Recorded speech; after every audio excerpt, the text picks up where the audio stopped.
Well, looks like we got everything set up. So thank you for everyone that ends up tuning into this. And I already did my general posts, but if whoever ends up watching this, just let me know if there's sound at some point. Because if there's some form of a problem, I like to try to troubleshoot it if I'm able to. But yeah, I don't think I've done a later night podcast, and it's been a while since I've done one, since I've kind of been busy with other things, and I think it's probably been over a month since I've done the last one. I think it might have been January, but that's fine, whatever. So yeah, this one, thank you, Adrian. Thank you for letting me know that there's sound. Makes my life easier, because then I don't have to try to solve any problems. So anyways, I'm going to try to not say like and a lot this time. That's definitely one of my goals. So to some of my friends, there I go again, already saying anyways, there's a quote that I came across, and I'll get into the full details of it later. But it connected with me quite a bit, and for the people that saw it, I think it connected to them quite a bit as well. And the quote was, "Be so full that even if they take and take and take, you can still be overflowing."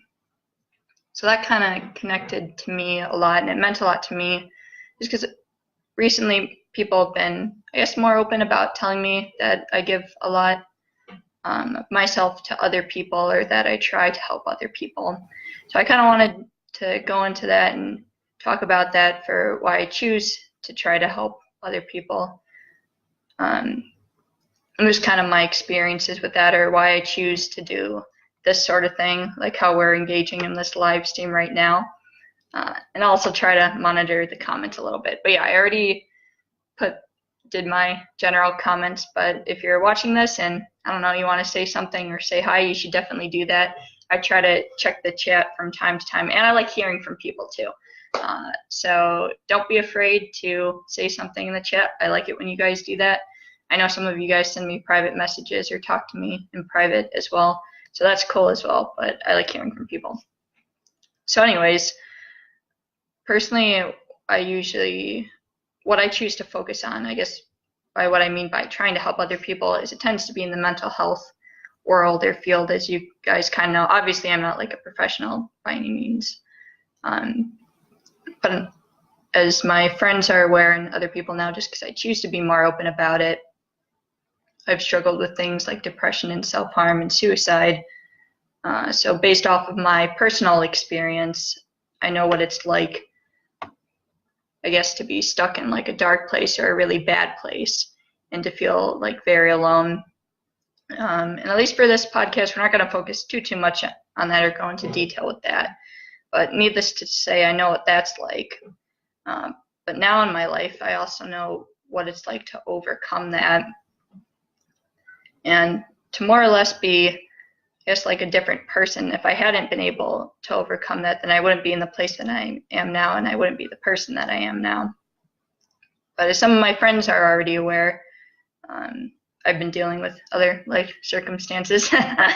Some of you guys know about it, so that's a little bit difficult. But mentally, right now, I think I'm the happiest that I've ever been, just with myself and life and the things that I choose to do, or that I am doing with like jam sessions and playing music and making friends and that sort of thing. So that's all been super cool and fun.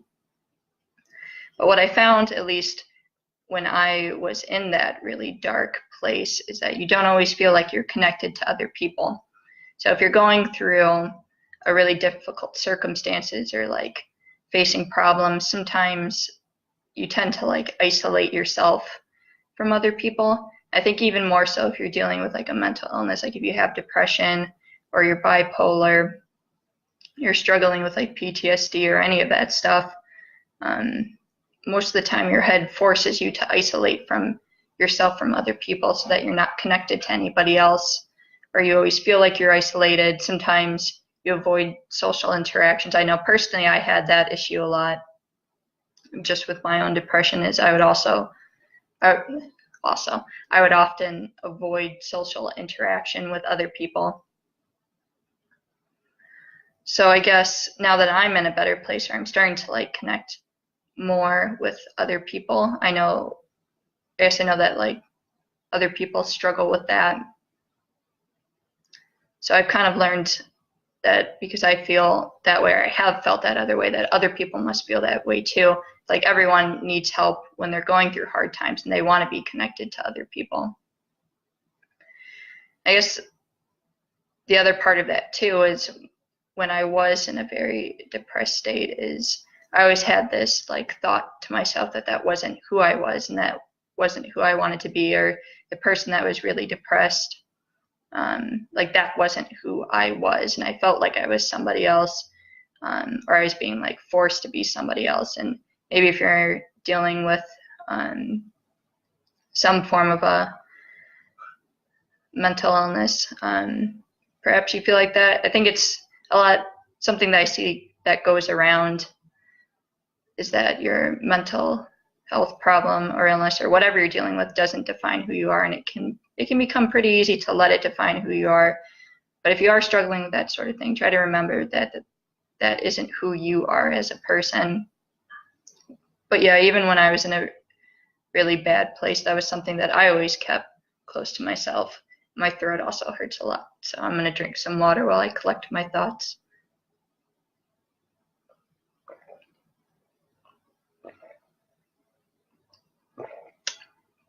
So yeah, so I was kind of in that bad place, so to speak, and since then, as a lot of people are aware, I've kind of moved out of that, or I feel like I'm becoming the person that I want to be. A lot of people recently, whether it's like friends, not really, if you kind of met me now or you're a new person in my life, you probably don't know how I was before, but a lot of my older friends, especially people that knew me my freshman year in college, there I go saying again, are my mentors and like professors. A lot of them have told me that I've grown a lot because they've seen my own personal growth or me becoming more outgoing and connecting to other people more, or they've told me that I've accomplished like a lot, or I've like met a lot of goals. I don't know what those goals are, but they say that I've met them. Hopefully you can't see our messy kitchen too much since I'm in my kitchen right now. Anyways, a lot of people, at least recently, have told me that I've changed a lot. I guess just with like putting myself out there. And I know too, on like a personal level, I recognize that I don't necessarily recognize the person that I used to be before. Because again, like I said, that wasn't like who I was. Just like if you're going through a really difficult time, that's not who you are as a person. Sometimes those circumstances force you to be somebody else, but again, that's not who you are as a person. So yeah, I definitely agree with that. And sometimes I tell that to other people too, that you wouldn't recognize me as the person that I was before. So I guess part of me now, at least now that I'm in like this really good place, is just that I want to give myself to other people and I want to help other people. And that's like part of who I am as a person. Because again, at least when I was really depressed and in a bad place, I never felt like I was connected to other people. I guess now that I'm in a really good place, like that still hasn't gone away from me. Like I still want to really connect to other people, and I want to be connected to other people and care about other people and love other people and help other people. So I guess that's why I titled this The Art of like Giving. But that's just who I am as a person, I think. I just enjoy giving myself to other people, however I'm able to do that. Again, focusing on like the help part of it. So yeah, so the reason I kind of say that is some of the messages that I get from you guys or people that message me or like talk to me, they often say that I give up myself to a lot of people, or I give a lot of myself to others. And I find that really interesting just because it comes off sounding like a sacrifice. And I've never really viewed it as such. I don't feel like I'm sacrificing myself. Personally speaking, I don't feel that way. Or they say that I'm really brave for talking about this stuff, or saying that I struggle with depression, or that I used to need to stop saying so much, or that I used to have issues with like self-harming, and that it's really brave to talk about that. But even still with that, like, I don't see it, at least for me personally, I don't see it as brave to talk about that. I know it can be really difficult for people too if they're like trying to find help and that sort of thing, or when they're first opening up to other people or trying to get the help that they need. I mean, I know that I had that issue with opening up to other people. But at least for me, talking about my own personal experiences, I've never really viewed it as that I'm like trying to be brave or that I'm making a sacrifice at all. I'm just trying to help other people. And I know that I can just by sharing my experiences, and because people have told me that that helps them. So it kind of drives me to like continue to do it. So yeah, that's, I guess, I don't know, my little touch on that. Saying way too much.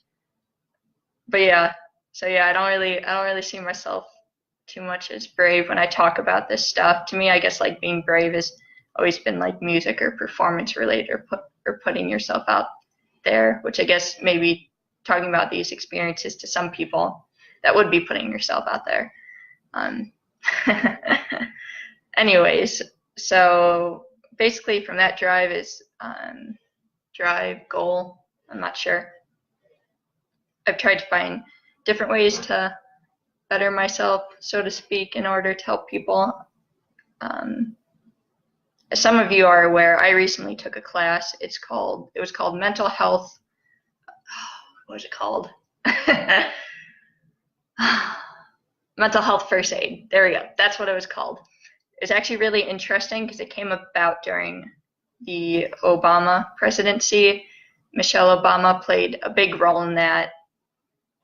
Mental health issues were starting to not necessarily gain more traction, but there started to be more outreach for it. So they basically developed this program that could be taught throughout communities for people to be able to respond and help their neighbors or friends if they were having like a mental health crisis, or at least be able to refer them. It was like an 8-hour course, and I learned a bunch of stuff. Still haven't done whatever the final survey is I was supposed to do. So I never got my certificate. Well, I tried to do it, so it's not completely my fault. Anyways, through that class, you learn a lot about like the different disorders, depression, anxiety. You learn about like the different psychosis disorders and self-harming, and just like how to refer people, how to talk to people if they're in a bad place without making the situation worse or like triggering them. So you learn a lot, and it was really interesting just for myself too, because there was stuff I learned when I was talking to other people that other people did that I realize now did make me feel really uncomfortable, or like made me close up more. Anyways, that's a different story. So I take classes to kind of try to find out different ways to help people with the mental health stuff. Some of you guys that go to Elmhurst College, you know that I've hosted mental health awareness events. I've had friends that have been a part of that, like Gabby Bandera and Matt Kellen, and Aaron has definitely spoken at them. I think Vinny has too. My professors have also been involved, like Frank Portalese and Neil Alger. That's been really cool. And of course, all the people that came out to it. So if you guys weren't there, it wouldn't have happened. And then, so I was doing those events for a while, and then I kind of moved into this format, which is doing like the podcasts, as well as writing posts for you guys that follow that or read them or whatever, like them, and tell me that I'm a good writer. Thank you. I appreciate it. I don't think I'm a very good writer, but that's just me. But I'm glad you guys like them regardless. So I moved into this format because it's a little bit easier for me to do on my own. And as you can tell, I'm just kind of doing this spur of the moment at 8:21 p.m. on a Tuesday night. So thank you if you're watching this. So yeah, I moved into this format just because it's easier for me to do on my own. Initially, I had a lot of issues, actually. There used to be a different Facebook group that was called something else, where I actually have some other podcasts in, but I ended up deleting it because I always felt like it was hanging over my head, and I always wanted to do it with like another co-host person. So at that point in time, I wasn't comfortable with doing it on my own. But I just started, at least with these, I just started doing them on my own. And I'm happier that I did, because now I can just kind of do them whenever and whenever I want to. Hello, Melissa. Thank you for commenting. Thank you for saying that I'm cute. I agree too. Unfortunately, none of the boys seem to agree with that, but that's fine. I know I'm cute.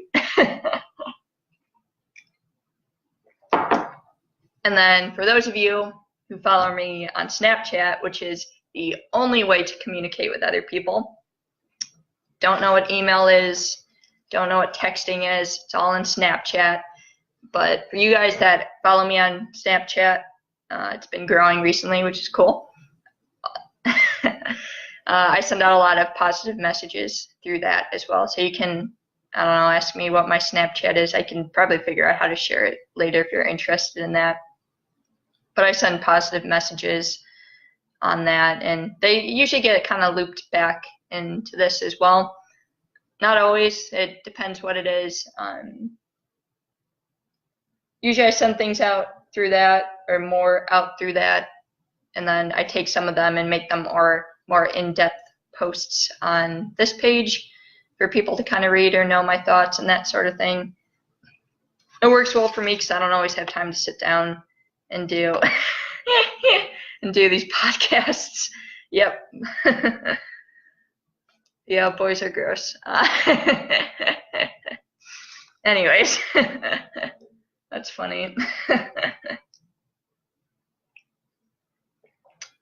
So yeah, that's kind of how I've been focusing on helping people and that sort of thing, at least within the mental health stuff, or just however I'm able to with that. So I said this before earlier in the podcast or live stream, whatever these are called. Honestly, I don't know what they're called. I think I've changed the name every time we've done it. But either way, I touched on this earlier and I'll touch on it again. When you have a lot of problems, you're always going to isolate yourself and get stuck in them. Speaking from personal experience, I'm dealing with some pretty serious situation, and I've definitely done that before. I've isolated myself from friends or just gotten mad at people. But I'm also, I guess, emotionally aware enough of myself and mentally aware enough of myself at this point to where I know that I'm doing that. I know why I'm doing that. Most of the time I'm able to recognize all my feelings or anxieties in different given situations. And I can usually come to the cause or root of why I'm feeling that way. So now at least I've gotten to the point where I'm able to recognize if I'm doing that, and I usually try to cut that off. But something to be aware of if you're going through a difficult time, or again, if you're dealing with a mental health problem, your head often forces you to be alone. And again, I stated this already before, but based on my own personal experiences in those situations, what I always wanted to most was to be loved by my friends. Not that that wasn't the case, but often that my head didn't let me recognize that I was being loved by my friends, to have relationships with other people. Again, not that I didn't, but your head doesn't let you see that, and to be a part of a community and to have a community. And I always felt kind of weird, I guess, saying those things out loud, because it always felt selfish or wrong to say that you want to be loved, or you want to have relationships, or you want to be a part of a community, because we don't really talk about that to each other, you know. But it's all really important stuff, and I don't think it's weird or that it's selfish or anything like that. We all need that. We all need to be a part of a community and to be loved and to have relationships with other people that are meaningful and supportive, and have other people that inspire you to be alive and make you want to be alive or get better or pursue happiness. You guys get the picture. So yeah, I realized that if you can kind of tell where this is going, is I pretty much realized that if I felt that way, then other people must feel that way as well too. Again, as you know, I've stated before. I can't remember the quote, as I say for the 15th time, Reggie Thomas. He's a really good piano player, and I believe he's teaching at NIU. Anyways, I know him from my Birch Creek days. He's a really cool dude, and he kind of follows this stuff a little bit, or what I've been up to, which is pretty neat.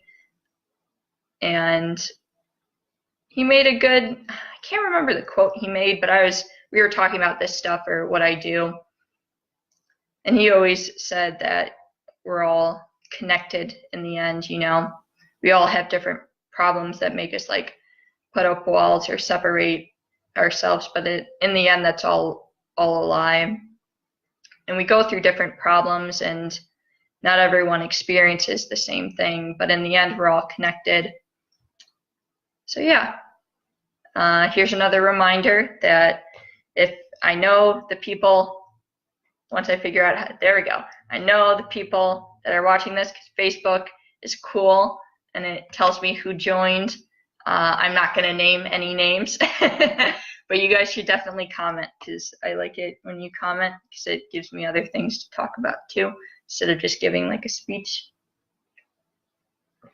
So yeah, I'm almost out of water already, because I've been speeching the whole time. So if any of this like touches you, or if you agree with it, I encourage you to comment and tell me your thoughts, because then I can engage with you guys and get my sense of community and happiness. So you'll be helping me with that. So yeah, other things that I kind of do, and I think that other people have noticed too. One of the things I like to do is I love to encourage other musicians at jam sessions. If you're one of my friends, I've definitely been trying to push you to go to jam sessions with me and hang out with me and go to those, specifically the Phyllis one, because I love the Phyllis boys, and you should go if you have not gone yet, and you should play tunes if you have not yet. I won't name any names of any of the musicians who have not gone that are currently watching this chat right now, but you should go and hang out with me. We all want you to be there. So yeah, I like encouraging other musicians to come play and hang, so we can all be a part of a community. That's the most important thing, is being a part of a music community. I think maybe I'll get more into that later. I don't know. But yeah, so that was a more difficult thing to do, because I think like a barrier that you kind of have to overcome with that as a young person, and probably as an older person too, is I guess when you play or perform, sometimes you tend to focus on yourself a lot, but in the end, that's not what matters. Your listeners matter, and playing with your friends and stuff, that matters a lot, and you know, paying attention to them and that sort of thing. So it's the people that matter, and not yourself so much. So it's important to kind of encourage everyone to get out there and play and be a part of the community. So yeah, that's that part of it. For all my non-music friends that are a part of this group, I support people who give speeches and do public speaking too. I always try to encourage them too when they're putting themselves out there. Last semester I had to take a class that fills a tag. It's like kind of like a speech tag. Everyone's required to do it in some way. So you have to put yourself out there, and you have to do a lot. And not everyone's really good at public speaking, or they get nervous. I have issues with it. When I get nervous, sometimes my voice shakes or my hands shake, but I can get through that a little bit better than other people can. So yeah, it's important to encourage people through that. And I guess like understand too, like that takes a lot to do that in any regard, and to acknowledge like it doesn't always work out, but you're still putting yourself out there, and you should still encourage other people when they put themselves out there, even if it doesn't work out. I have a really good story about this that some people know. That Kenny, if he watches this, he usually follows them, reminded me of last night at 1 in the morning when we were at that jam session. But this goes along with things don't always work out how you want them to when putting yourself out there. But the first Chicago jam session, specifically that I went to, was terrible for me. It was definitely the worst I ever played. It was horrible. I basically had an anxiety attack. It was terrible. Completely forgot one of my favorite tunes of all time that I loved. Became a PTS tune. I didn't call it for weeks. Didn't want to go back to it. It's fine now. I play it again, but I was kind of salty about it for a while. Anyways, it was really bad and terrible and embarrassing. But the point of it is that I made myself go back because I hate myself now. It's not because I hate myself. The point is you make yourself go back even when you fail or embarrass yourself publicly, which will happen when you put yourself out there. It happens to everyone. So you force yourself to keep going and get better, because in the end, everyone knows what it's like to when you put yourself out there, because everyone's messed up or gotten anxious or made anxiety mistakes or whatever you want to call them. And everyone's gone through that. So everyone just if they're good people, they just like want you to get better and they want you to come back and they care about you as a person and not so much your playing ability, so to speak. So yeah, that's kind of one of the reasons why I really encourage other musicians, and it definitely took some work to do, but it's something that I've actively started to do my junior year of college and what I really focused on. And it just makes, if you're in a playing community, it just makes all of that more positive because people want to be around you and they want to play with you. If you always focus on the negative stuff, then it's going to be a negative community and a negative environment, and that's never any fun. So yeah, that's the music part. I already touched on the mental health stuff, specifically, what I do. Obviously, you're watching this, so that's one thing. But usually I try to help people kind of based off of my experiences and what I've gone through and what I've tried. Important to note, I am not a professional, and you should always talk to a professional if you're experiencing any of this stuff. But going along with that, kind of with my experiences, is sometimes I talk about therapy. It's interesting because at least for my therapy stuff, I would say then it was much more of a battle to utilize the strategies that they gave me, but now I'm in a much better place mentally. So I often find myself using the strategies that they gave me. Sometimes it's interesting. But yeah, I find myself doing it now, even though I didn't really do it then. So I kind of talk about that, or like the group therapy stuff that I've done, or medication related things.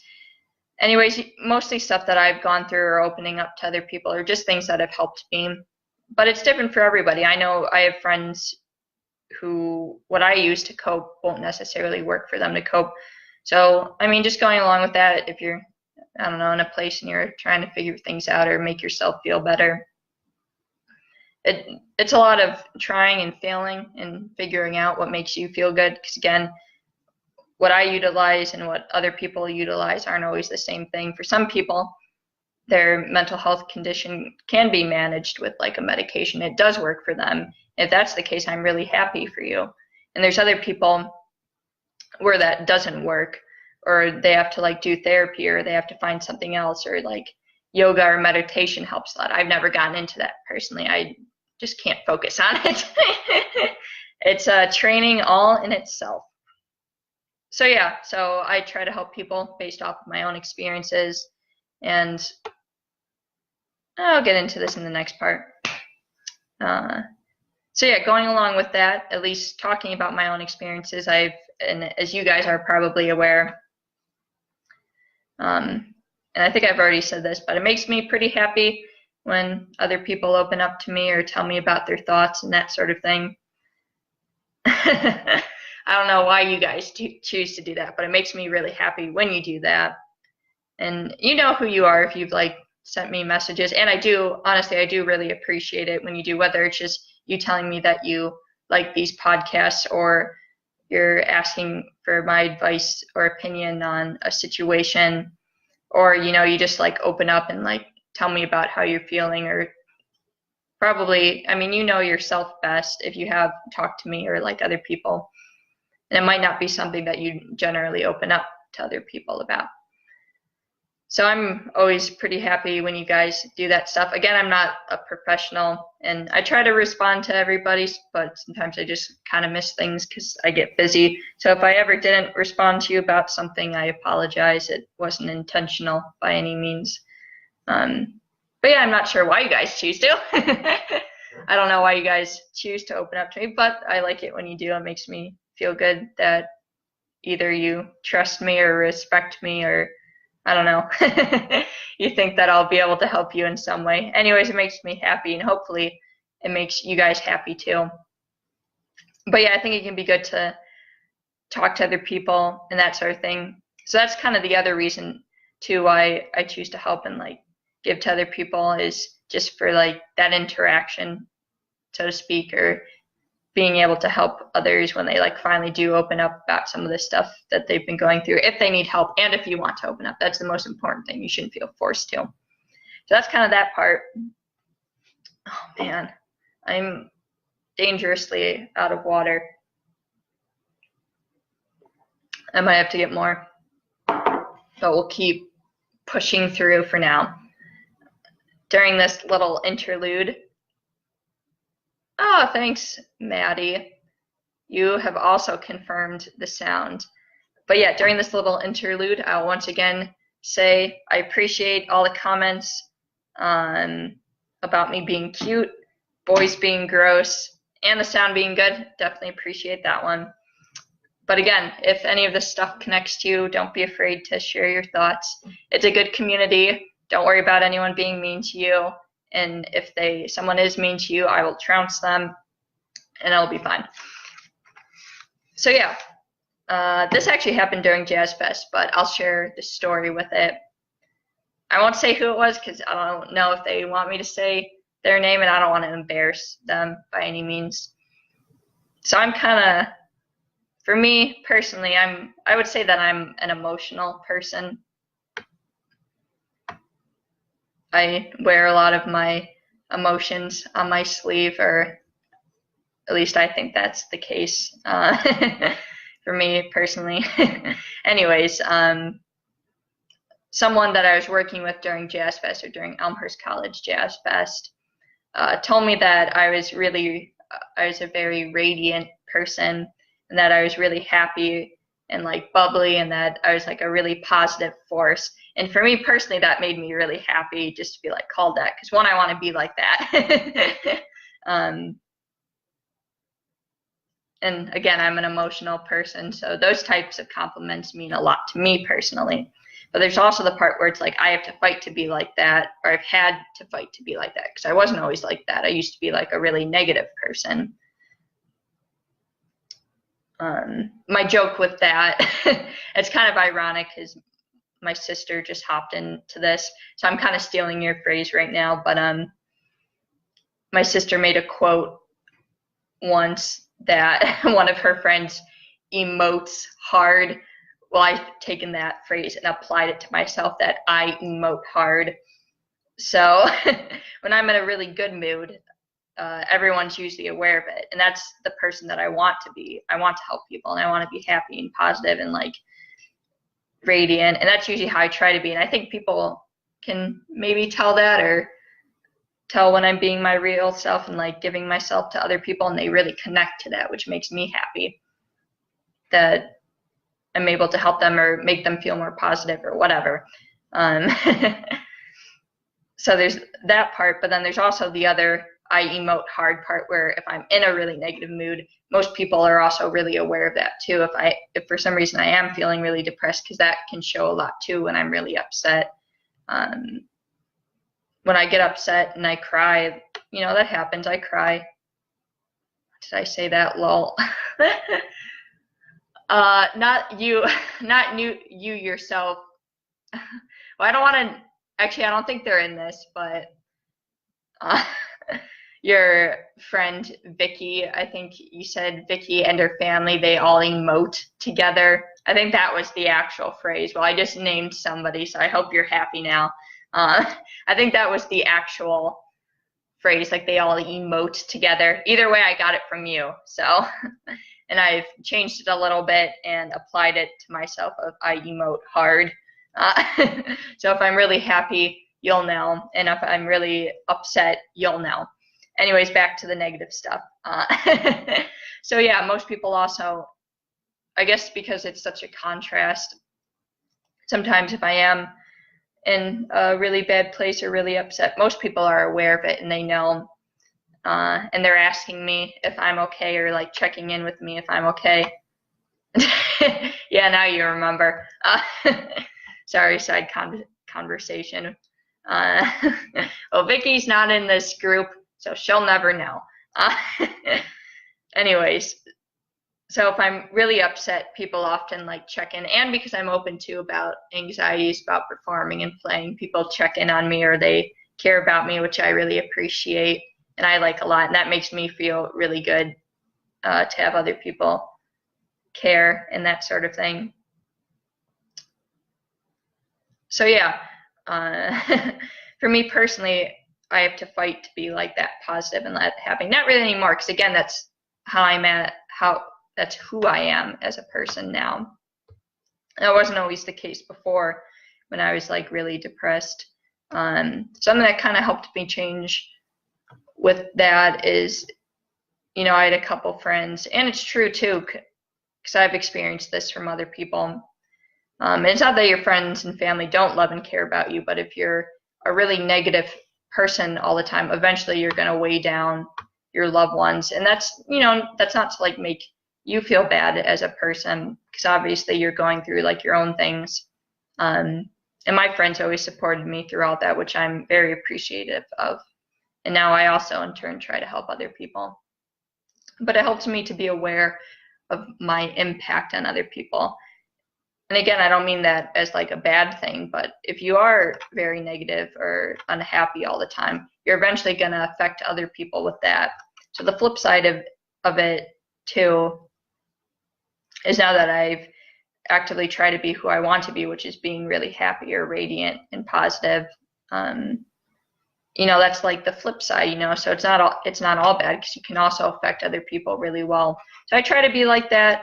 Sometimes I'm not, but usually I'm aware of it if I'm not, and I've gotten to the point where I kind of, if there's a reason, if I'm going to be really negative a while, sometimes I just like let other people know, you know, and that's like a really good way to like get it off your chest, you know. It's like, it's okay to like tell your friends, you know, and just be like, hey, I'm sorry if I'm in a really bad mood, and just apologize. And this definitely leads into my next point, which I'm kind of flying through this a little bit. I mean, technically it's been almost 40 minutes, so I'll just say this one more time. If you have a comment, you should definitely say it as I figure out how to work my camera. It still confuses me. So if you have a comment, you should definitely say it before the stream is over. If you've been watching through all this, you should definitely say it so I can address it and drag this out longer. Anyways, so me as a person, I always try to be really honest and open with other people. My friends are definitely aware of that. But even with other musicians and peers and new people that I'm meeting, I always just try to be honest and open. And it can definitely be frightening too. But that's part of just like giving yourself to like other people, and that's just like who I am as a person too. So I guess there's always, I'm sure I mean, I haven't met that person yet, but I'm sure there's people out there that might react very negatively to that. But I've also had great quotes from other people that in the end that doesn't like reflect you. And I've always found it just to be best to always be like honest and open with people, or like be emotional, just because that's who I am as a person. And other people seem to connect with that as well, or at least they find it real, or at least I think I'm being real in who I am, in my best version of myself when I'm like that. So yeah, when I'm honest and open with other people, whether it's about this stuff or what I'm going through, or just like how happy and positive I am, or like telling people that they make a difference in my life, there's always that fear that it might come off like the wrong way, or other people won't react right, or it'll like throw them off, or it can be kind of scary. But in the end, I like caring about other people, and I like connecting with other people. So that, I guess that kind of like outweighs it, you know. And I've also, and even if there's like that initial worry or anxiety, for the most part, that pretty much goes away. So again, I think people kind of feel that real connection. So yeah, that kind of, I think that helps a lot with that. Again, not everyone's like that, but you know, if you interact with me, or you have interactions with me, or you know me as a person, then perhaps everything that I've been talking about so far has kind of been ringing true to you, or at least hopefully it's ringing true to you, which would be cool if it did. So yeah, this was definitely a quote I said. I don't know if I made it up or not. I have no idea. I definitely said this. I cannot for the life of me remember the situation for it. I think yeah, I can't remember it. But my quote that I definitely said to somebody, can't remember who it was, but I definitely said it. Don't know where it came from. But my quote was, gifts from the heart have no cost. I think that kind of ties like a bow up nicely to like that quote earlier that I said. If you're just tuning in now, or you're, I don't know, rewatching it from the start, I don't know how these things work, live streams or podcasts, you can do that. So if you've been watching this whole time, the first quote I said was, be so full that even if they take and take and take, you can still be overflowing. That comes kind of within yourself, you know, that like in the end, giving to other people and taking care of other people and connecting other people to other people is really like no cost to yourself. I think that also ties in nicely with this, gifts from the heart have no cost. So when you choose to care about people or give yourself to other people, in the end, that's just kind of helping you grow more too, just because you want to help other people and you want to connect to other people. So there's never really a negative cost to yourself. And honestly, that's just kind of, I guess, like my viewpoint with all of this. At least right now, I'm so happy with myself, even if there's, I guess, like a negative relationship with somebody else, so to speak, or they need more support or more help. That doesn't make it a negative relationship. You know, it doesn't take away from me or my happiness or like self-value. And when I give to people, or I take time out of my day, or, you know, whatever, you make time or do whatever you can to like help that person, there's really like no cost to yourself, just because you get so much joy from like helping those people. So yeah, that's basically it. That's kind of all my thoughts. I think everyone who watched this was a little bit more quiet this round. That's okay. Hopefully anyone who tuned in the whole time, hopefully you guys enjoyed listening to it. That's pretty much all my thoughts. I don't think I have any more to add, mostly because I read through my pages of pre-written notes. So yeah, I don't have anything else to add. I think that was good though, but hopefully that kind of helped you get into my head a little bit about who I am as a person and why I do what I do. Or if you ever reach out to me, why I do what I do, or if you think I'm an open and happy person that's trying to help people, hopefully this gives you some more insight to why. And if you want to become like that or help other people, or you're trying to get through a difficult time, you know, hopefully it shows that you can. And, you know, just to remember that, again, if you're in a difficult place or a dark place or dealing with some form of an issue,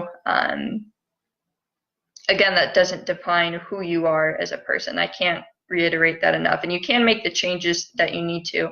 Obviously, I'm proof of that. There's always the quote, again, even when I was at my lowest or my darkest point, I was aware of the fact that that wasn't who I was as a person.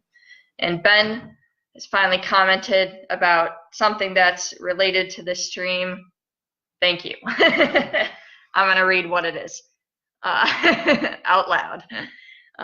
You mentioned mindfulness and meditation. Oh yeah, I know you're into the meditation stuff.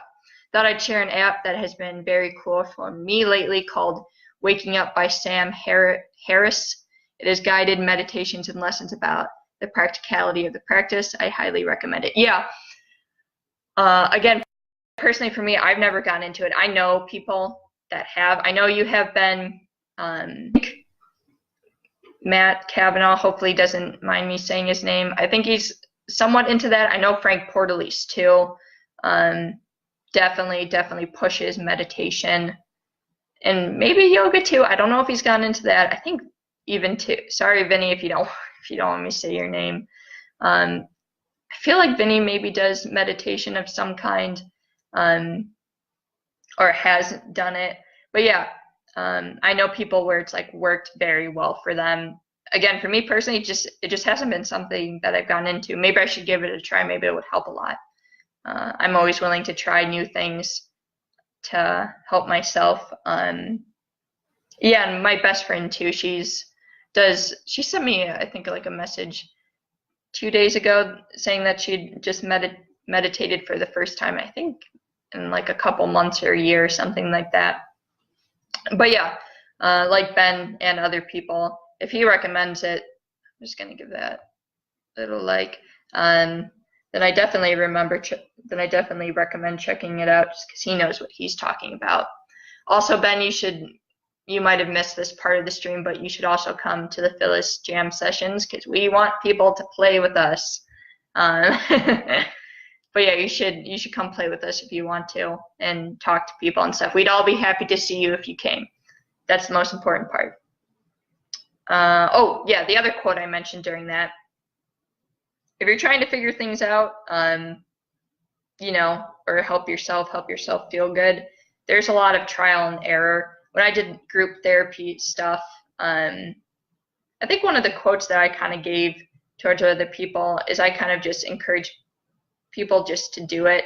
My thought on anything when you're trying to help yourself is, hey, at least you're trying. Like there's nothing wrong with trying. If you try something, it doesn't work, you shouldn't get upset or tired or mad or whatever. That's just like something that you're checking off the list. It's like, okay, cool, it didn't work. Now you can try something else.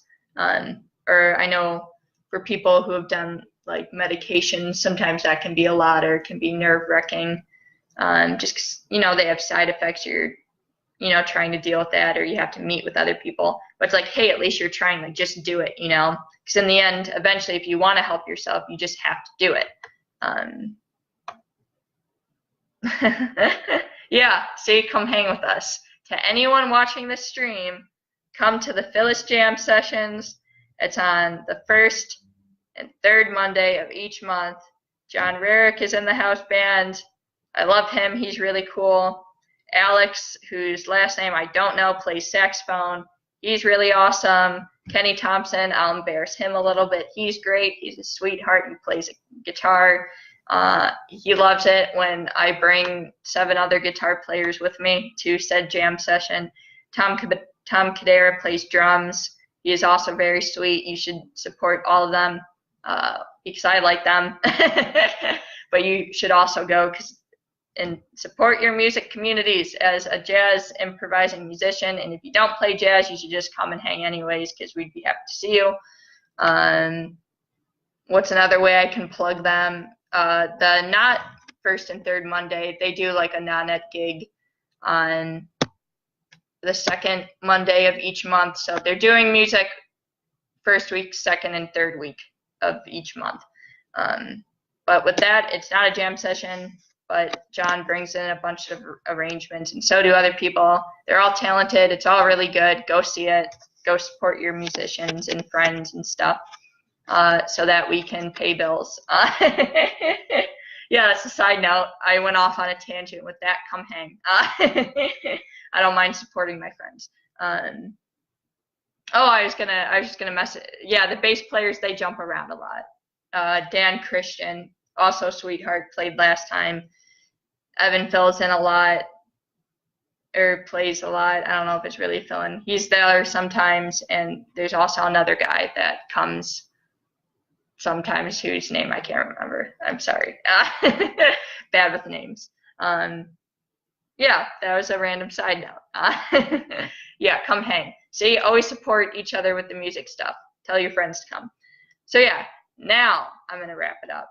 So yeah, even though this is now over, you should definitely still comment, because I will probably type back to you or read through them. So I like it when you guys do that. If you're not comfortable with commenting, you can always send me a private message. I love receiving those. Please tell me your thoughts. I like hearing your thoughts. I like it, just any feedback that I get from these, or that people watch them or it helps them. I appreciate it. So far, I haven't received anything negative from people before, but I don't know, I guess negative or positive criticism is always cool too. I'll take that. Don't be a jerk to anyone though, or if you disagree with someone on this, because I'll fight you. So yeah, let me know what you think. Yeah, even if it's post stream, still comment, and I'll probably upload it to YouTube at some point. But yeah, that's enough for now. Good luck to everyone with whatever you have left to do for today. I'm going to go to sleep because I got home from said jam session last night at like 3:30 in the morning. So I could use my sleep now. Yeah, you've made it through another day successfully, and you're almost through this week. So good luck with everything that you got to get done.